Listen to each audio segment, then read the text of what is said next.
हरिः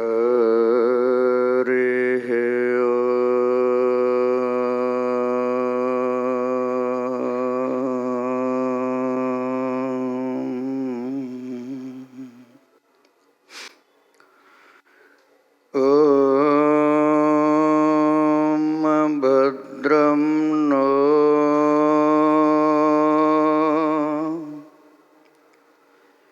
अपि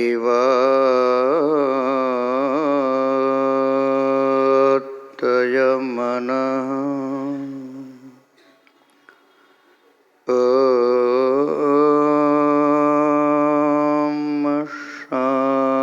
शान्तिः शान्तिः शान्तिः।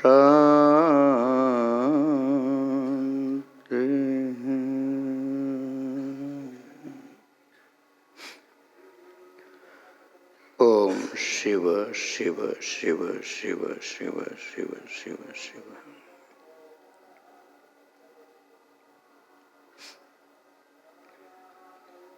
एकात्म धाम की इस पवित्र शिविर के जो प्राण पुरुष हैं, अद्वैत के जिज्ञासुओं के जो आराध्य देव हैं, जिनको हम लोग आदर और श्रद्धा के साथ भगवान भाष्यकार के पवित्र नाम से स्मरण करते हैं, भगवान भाष्यकार की पावन चरणों में मैं कोटिश वंदन निवेदन करता हूँ। भगवान भाष्यकार की ही संप्रदाय परंपरा के संवाहक मेरे सद्गुरुदेव, ब्रह्म विद्या के उपासक, परमार्थ साधक संघ के अध्यक्ष सद्गुरुदेव,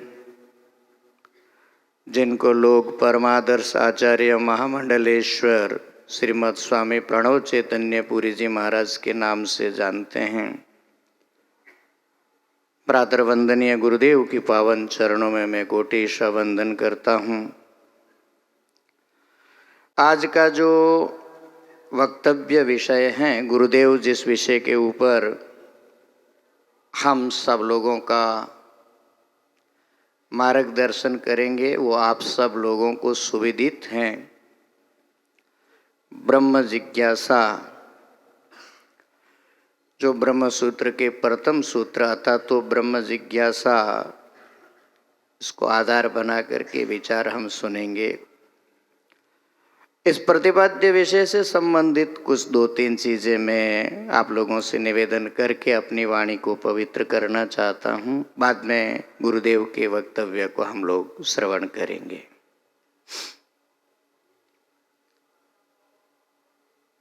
कभी कभी मेरे मन में ये प्रश्न उठता है,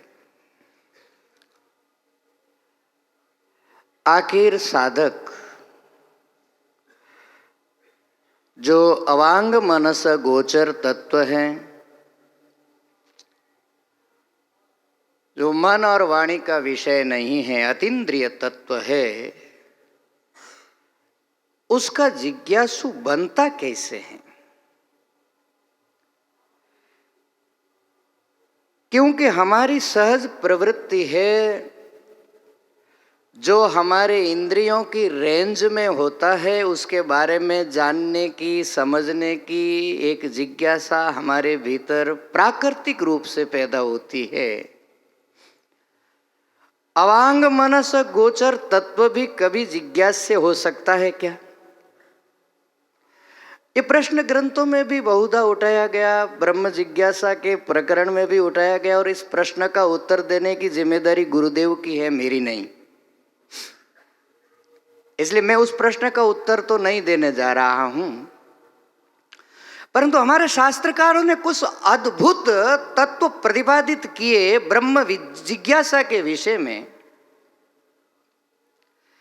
मैं समझता हूं वो कुछ बिंदु यदि मैं आप लोगों के सामने रख पाऊं तो ब्रह्म जिज्ञासा की जो गहनता है, ब्रह्म जिज्ञासा करने का जो गांभीर्य है, वो थोड़ा सा यदि खुल कर के सामने आ जाए तो मेरे जो यंग जनरेशन के ये जो शंकर दूत बैठे हुए हैं, हो सकता है उनकी ब्रह्म जिज्ञासा की लालसा थोड़ी और तीव्र हो जाए। परंतु मुझे ब्रह्म जिज्ञासा के फायदों के बारे में बोलना है, उस भावुक क्षण की तरफ मैं नहीं जाऊंगा। मेरे इमोशंस को मैं कंट्रोल करता हूं। मुझे ऐसा समझ में आता है, शास्त्रकारों ने ऐसा माना है कि मानव जीवन में यदि एक समस्या का समाधान हो जाए हमारे जीवन में, तो बाकी सारी समस्याओं का समाधान हो जाएगा। हमारे जीवन में जो सबसे बड़ा बोझ है, सबसे बड़ा भार है, जिसके भार से हम सब लोग दबे हुए हैं, वो है हमारे जन्म जन्मांतरों के पाप कर्म। जीव ब्रह्म है, जीवो ब्रह्मैव ना पर, ये वेदांत का उद्घोष है, ये उपनिषदों का उद्घोष है। परंतु हम देखते हैं कि ब्रह्म जीव बन करके दर दर का भिखारी बन करके भटक रहा है। किसी से प्यार की भीख मांग रहा है, किसी से दया की भीख मांग रहा है। जिसको शास्त्र इस जगत का अभिन्न निमित्त उपादान कारण बता रहे हैं, उसके चेहरे से ऐसा कहीं से भी नहीं झलक रहा है कि ये बंदा जगत का अभिन्न निमित्त उपादान कारण होगा। ऐसा क्यों हुआ? ये दुर्घटना क्यों घटी? जो सच्चित आनंद स्वरूप था, जो जिसके संकल्प मात्र से जगत का सृजन होता है, स्थिति है, संहार होता है, जिसके अपने स्वरूप में इस जगत टिका हुआ है, जिसके स्वरूप में ये जगत विलीन हो जाएगा, ऐसी एक दिव्य पवित्र सत्ता दर दर का भिखारी बन करके भटक रहा है। किसी से प्यार की भीख मांग रहा है, किसी से ज्ञान की भीख मांग रहा है, किसी से दया की भीख मांग रहा है, कहीं कहीं पेट भरने के लिए भीख मांग रहा है। ये बड़ी दुर्घटना कैसे घटी? इस दुर्घटना के पीछे एक ही कारण है जिसको वेदांत तो माया कहता है, और उस माया का जो संपिंडित रूप है उसको हमारे शास्त्रों ने एक पाप कहा है। माया अविद्या बन करके शास्त्र विरुद्ध कर्मों के रूप में आकर के काम क्रोध लोभ का रूप धारण करके या विद्या काम कर्म का रूप धारण करके जीवन में पाप का सृजन करती है। जो जीव इन पाप कर्मों का संहार कर पाता है, वो जीव फिर श्रवण मनन निधिध्यासन के प्रति जिज्ञासु होता है, और श्रवण मनन निधिध्यासन के प्रति जिज्ञासु होकर के अपने स्वस्वरूप में प्रतिष्ठित हो सकता है। क्या हमारी ब्रह्म जिज्ञासा हमारे पाप को कम करने में कुछ काम आ सकती है क्या? और यदि हमारी ब्रह्म जिज्ञासा का कोई रोल हमारे जीवन के पाप को कम करने में हो, तो ये बहुत अच्छी चीज हो सकती है जिसको किया जाना चाहिए। इस प्रसंग में मुझे एक श्लोक का स्मरण आता है। बहुत संभव है कि ये विष्णु पुराण का श्लोक है। ब्रह्म जिज्ञासा का या वेदांत श्रवण का फल क्या है उस श्लोक में बताया है। आप लोगों ने सुना होगा, जो साधक हैं, सत्संग सुनते हैं, जो शास्त्र के जिज्ञासु हैं, उनको पता है हमारे शास्त्रों में प्रायश्चित कर्मों का विधान किया गया है। यदि ज्ञात या अज्ञाततया जीव से यदि पाप हो गया हो और पाप का यदि कोई परिशोधन करना चाहता हो, तो उसके लिए शास्त्र में प्रायश्चित कर्मों का वर्णन है। प्रायश्चित का अनुष्ठान करने से आपके द्वारा किया हुआ पाप कर्म यहाँ ही शोधित हो जाता है, आपको नरक आदि फल नहीं भोगना पड़ता है। और हमारे जितने भी प्रायश्चित कर्म हैं उसमें प्रायश्चित कर्मों की अनेक विधाएं हैं। विशेष विशेष प्रकार के पापों के लिए विशेष विशेष प्रकार के प्रायश्चित कर्मों का भी वर्णन है, परंतु एक विशेष जो प्रायश्चित कर्म है उसका नाम है कृच्छ्र। ये एक प्रकार की साधना है, उपवास है। आप सब लोगों ने कृच्छ्र चांद्रायण व्रत ये नाम सुना होगा, और ये एक प्रायश्चित कर्म है। और कृच्छ्र के बहुत सारे वर्जन हैं, वैरायटीज प्रकार के कृच्छ्र है। उसमें जो अत्यंत प्रसिद्ध रूप है वो 1 महीने का एक व्रत होता है। प्रतिपदा के दिन 1 ग्रास भोजन करना 24 घंटा में, द्वितीया के दिन 2, तृतीया के दिन 3 ग्रास, चतुर्थी के दिन 4 ग्रास, ऐसे करते करते 15 ग्रास तक भोजन जाएगा, भोजन की मात्रा। फिर पुनः 15 से 14, 13, 12, 11, 10, 9 करते करते दोबारा 0 तक लाएगा। 1 महीने का एक सर्किल होगा और एक कृच्छ्र चांद्रायण व्रत पूरा होगा। चंद्रमा की एक एक कला के साथ एक एक ग्रास बढ़ेगा और चंद्रमा की एक एक कला के साथ एक एक ग्रास घटेगा। 1 महीने में चंद्रमा की कलाओं का एक चक्र पूरा होता है। 1 महीने में एक कृच्छ्र चांद्रायण का ये जो वर्जन ये पूरा होता है। परंतु ये जो श्लोक मैंने पढ़ा, मैं पढ़ करके चमत्कृत हो गया। ब्रह्म विद्या के प्रति हो सकता है पूर्व जन्म के किसी शुभ कर्म से मेरे पहले भी मन में लालसा थी, परंतु जब मैंने ये श्लोक सुना विष्णु पुराण का, मैं चमत्कृत हो गया। 1 दिन के वेदांत स्वाध्याय के श्रवण से इतना पुण्य हो सकता है आप कल्पना नहीं कर सकते। No one can imagine a Vedanta satsang of a single day can produce such a punya. श्लोक है, दिने दिने तु वेदांत श्रवणात् भक्ति संयुतात् गुरु शुश्रूषया लब्धात् कृच्छ्राशीति फलम लभेत। बहुत सरल संस्कृत है, मैं समझता हूँ जो लोग वेदांत के अनुरागी हैं इसका सरल अर्थ समझ गए हैं।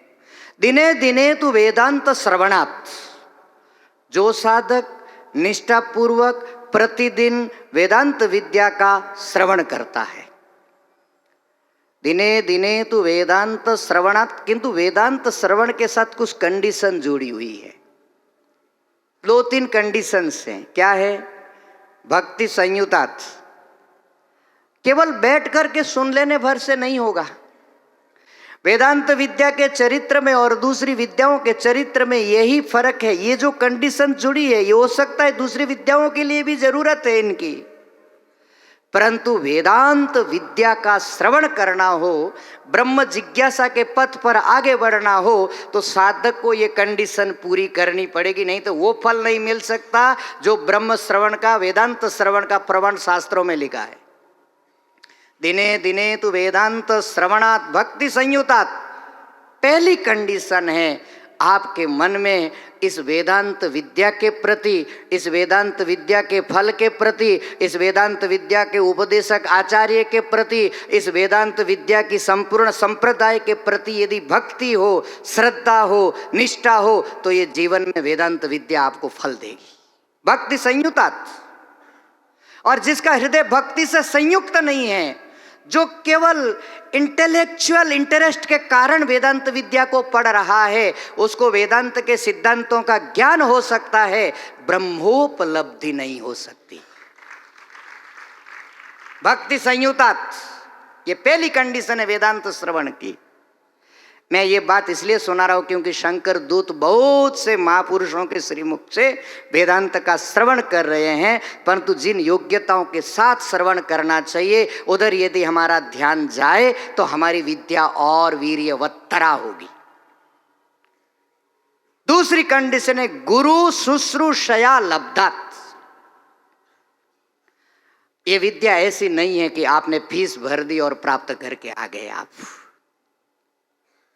और विद्याएं हो सकता आप किसी कोचिंग सेंटर में जाकर के या किसी इंस्टीट्यूशन में जाकर के जो मंथली फीस होती है वो भर दीजिए, आप उनसे कुछ लेक्चर अटेंड कर दीजिए, कुछ टेक्निक सीख जाइए और आ जाइए। हो सकता है उससे आपको पेट भरने का ज्ञान हो जाए, परंतु ये विद्या फीस भर के प्राप्त नहीं की जा सकती है। इस विद्या को प्राप्त करने के लिए अपने अहंकार को, अपने सर्वस्व को उस गुरु के चरणों में, उस आचार्य के चरणों में निवेदित करना पड़ता है। अपने को गुरु के चरणों का किंकर बनाना पड़ता है, अपने को गुरु के चरणों का सेवक बनाना पड़ता है, तब वो ब्रह्म विद्या हृदय में प्रस्फुटित होती है। गुरु शुश्रूषया लब्धात्। हमारे ब्रह्म विद्या की संप्रदाय में एक अद्भुत बात है, सगुरुमेवाभिगच्छेत्। आप लोगों ने सुना होगा, गुरु के बिना ब्रह्म विद्या का कोई रास्ता नहीं है। आप यदि ये समझते हैं कि कुछ बुक्स मात्र पढ़ करके, कुछ लेक्चर्स अटेंड करके या कुछ लेक्चर्स सुन के यूट्यूब से आप ब्रह्म ज्ञानी हो सकते हैं, तो आपसे बड़ा भ्रांत व्यक्ति इस दुनिया में कोई नहीं होगा। हाँ, आपको कुछ वेदांत के सिद्धांतों का ज्ञान हो जाएगा, उसका मैं निषेध नहीं करता। ब्रह्म विद्या को उपलब्ध करना या सच्चे अर्थों में ब्रह्म विद्या, ब्रह्म जिज्ञासा पैदा करना एक दूसरी चीज है। गुरु शुश्रूषया लब्धात्। इसलिए आचार्य की सेवा, गुरु की सेवा, अपने को समर्पण भाव से लुटा देना गुरु के चरणों में, ब्रह्म विद्या प्राप्त करने का एक अंग है। और जो ये अंग पूरा नहीं करता वो विकलांग होता है, और विकलांगों को ब्रह्म विद्या या ब्रह्मोपदेश भी उपलब्ध नहीं होता है। ब्रह्म विद्या कहाँ से उपलब्ध होगी? यहाँ पर 3 कंडीशन आई दिने दिने। एक तो वेदांत विद्या का श्रवण प्रतिदिन करना पड़ता है, केवल कुंभ मेले में आकर के कर लेने मात्र से नहीं होगा मेरे भाइयों, थोड़ा कंटिन्यूटी रखना पड़ेगा। फिर भक्ति संयुतात, विद्या के प्रति, संप्रदाय के प्रति, आचार्यों के प्रति, गुरु के प्रति भक्ति होनी चाहिए। और गुरु शुश्रूषया लब्धात्। इस कंडीशन के साथ यदि आप ब्रह्म विद्या का यदि अध्ययन करते हैं, श्रवण करते हैं, मनन करते हैं, निधिध्यासन करते हैं, तो ये जो कृष्ण सांद्रायण व्रत जो मैंने 1 महीने का बताया था, ऐसे 80 व्रत करने में 80 महीना लगेंगे, 80 मंथ्स लगेंगे। उसका फल आपको 1 दिन के वेदांत विद्या के श्रवण से मिलेगा। कृष्णाशीति फलम लभेत। 80 कृष्ण करने का जो फल है वो 1 दिन के वेदांत श्रवण करने से इतना पुण्य होता है जितना 80 कृष्ण व्रत करने का फल होता है। इतनी महनीय वेदांत विद्या है कि आपके जन्म जन्मांतरों के पाप का पुंज कुछ ही दिनों में समाप्त हो सकता है। ज्ञानाग्नि सर्व कर्माणि भस्मसात् कुरुते तथा, गीता जी का उद्घोष है। ये जो ब्रह्म जिज्ञासा है, ये जो ब्रह्म विद्या है, इसके जो उपासक है, वो यदि इस सिस्टम को, इस संप्रदाय की पद्धति को थोड़ा सा यदि गंभीरता से ले, तो ये जीवन में इतना उत्कर्ष कर सकती है, इतना चमत्कार कर सकती है, दूसरी कोई विद्या नहीं कर सकती। कर्मशास्त्रे कुतो ज्ञानम तर्के नेवास्ति निश्चयः सांख्य योगौ भिदापन्नौ शाब्दिका शब्द तत्पराः अन्ये पाखंडिनः सर्वे ज्ञानवार्ता सुदुर्लभा एकम वेदांत विज्ञानम स्वानुभूत्या विराजते। एकमात्र ये वेदांत विद्या है जो हमको अपने स्वरूप में प्रतिष्ठित कर सकती है। ऐसी ब्रह्म जिज्ञासा, सच्चे अर्थों की ब्रह्म जिज्ञासा हम सब साधकों के हृदय में प्रादुर्भूत हो और उस ब्रह्म जिज्ञासा की अंगुली पकड़ करके हम लोग ब्रह्म में प्रतिष्ठित हो जाए। भगवान भाष्यकार की पावन चरणों में इसी प्रार्थना को निवेदन करते हुए गुरुदेव के चरणों में अपनी वाक पुष्पांजलि, भाष्यकार के चरणों में अपनी वाक पुष्पांजलि निवेदित करता हूँ। हरि ओम तत्सत, हरि ओम तत्सत, हरि ओम तत्सत। ओम।